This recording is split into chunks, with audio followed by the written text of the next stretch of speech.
Hello everyone, my name is Diana Velasco-Andrade and today I'm going to be talking about the Palisades fire. So, to begin, we'll give us a background as to what happened. So, this fire did start on January 7th, 2025, with very strong winds and dry conditions being forecasted in the parts of Los Angeles and Ventura counties. Although the Palisades fire did start as a bushfire, it grew expeditiously through the Pacific Palisades.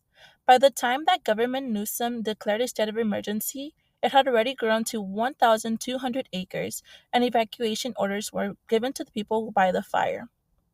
There were multiple other fires that also sparked around this area, such as the Eden Fire, the Hearst Fire, and the Woolly Fire.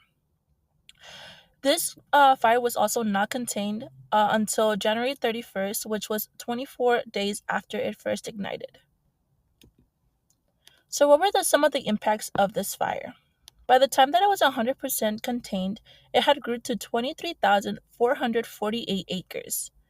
Cal Fire found that more than 6,800 structures had been damaged and approximately 200,000 people were evacuated. Not only that, but unfortunately, 12 people were killed by this single fire, not counting the Eden Fire and other fires that happened through this, which included about 29 other individuals or 29 people in total. There were over 7,500 firefighters deployed, and only one was injured. So, what were some of the challenges faced by community in the recovery efforts? First was the cleanup. With over 1,000 homes damaged by the fire, help was needed by the U.S. Army Corps of Engineers to clean up the debris left from the fire.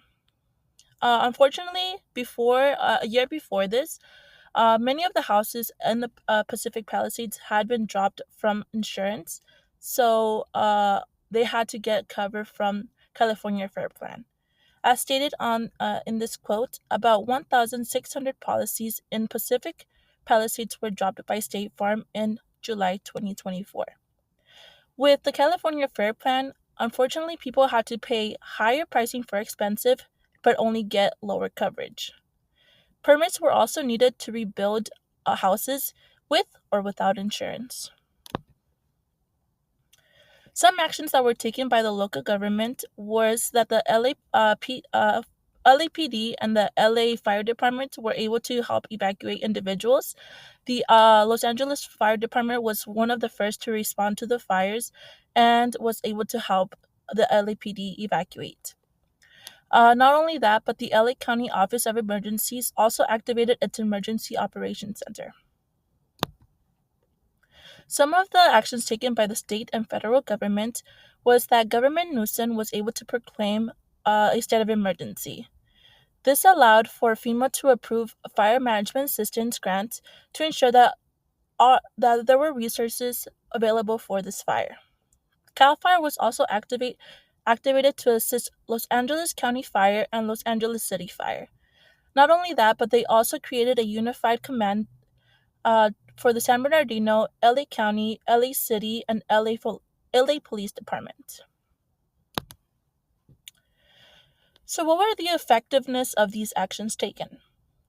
First off, there was a 100% containment rate of this fire as well as other fires that were ignited throughout the county. This included the Eden Fire, the Hearst Fire, and the Woodley Fire that I had mentioned before. There was also debris that was able to get cleaned up within 10 months of the fire instead of the original 18-month plan.